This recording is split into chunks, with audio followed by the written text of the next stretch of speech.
Qin Yichen tidak berharap untuk melihat klan Kuiniu di sini. Salah. Tidak melihat suku Kuiniu. Qin Yichen menemukan bahwa meskipun dia dalam bentuk manusia saat ini, dia memiliki dua tanduk yang tajam, dan dia sendiri menjadi klan Kuiniu. Tidak hanya Qin Yichen memindai sekeliling dan menemukan bahwa 76 orang kuat yang tersisa dari klan Bai semuanya telah menjadi klan Kuiniu. Apa yang baru saja dikatakan tetua klan Kuiniu? 3 hari kemudian, kita akan memperjuangkan posisi penatua dengan seni bela diri. Apakah ini percobaan pertama roda surga?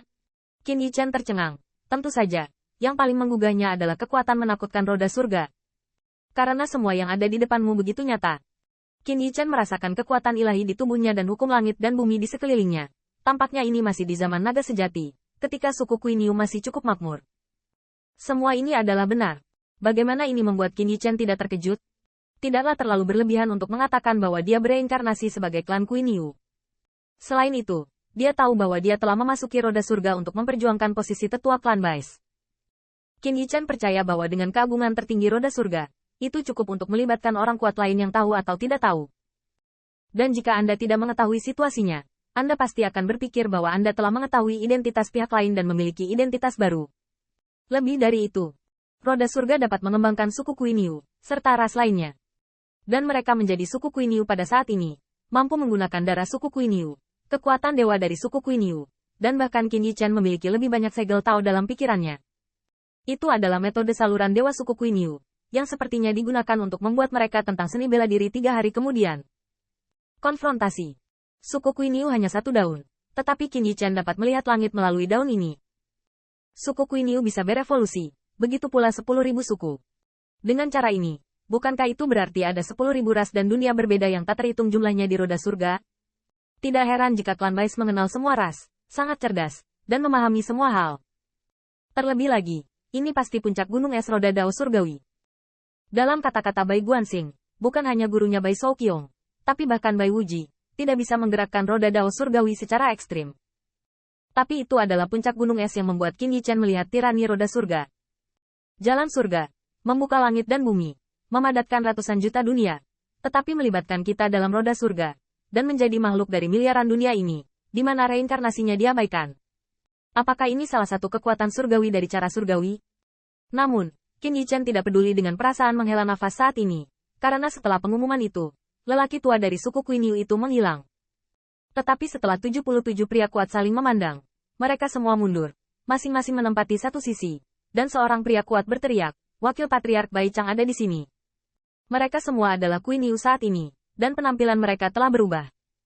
Qin Yichen juga melompat ke atas batu dan berteriak, "Saudara Guanxing, Wen Qing, cepat kemari." Reaksi pertama klan Bafang Bais adalah menemukan pendampingnya sendiri.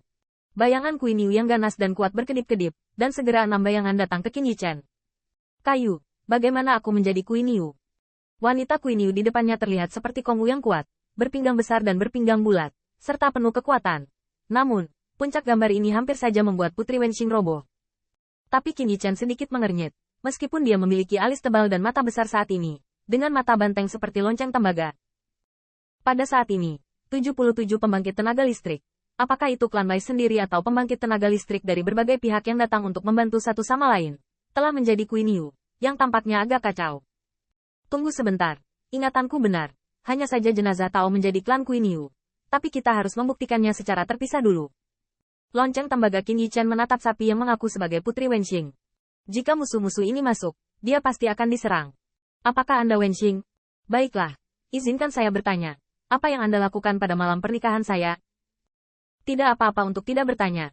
Ketika datang ke malam pernikahan di kamar pengantin, Putri Wenxing dapat dikatakan marah dan malu. Tetapi dia takut ketika dia tidak bisa merasakan bahwa dia sedang marah saat ini. Lubang hidungnya membengkak dan tubuhnya yang kekar sangat marah. Kamu masih punya wajah untuk bertanya padaku. Malam itu kamu hanya menyeringai pada mahar saya. Kayu mati. Sudut mulut Qin Yichen bergerak sedikit, tetapi jelas bahwa Putri Wenqing pasti bisa mengatakan ini.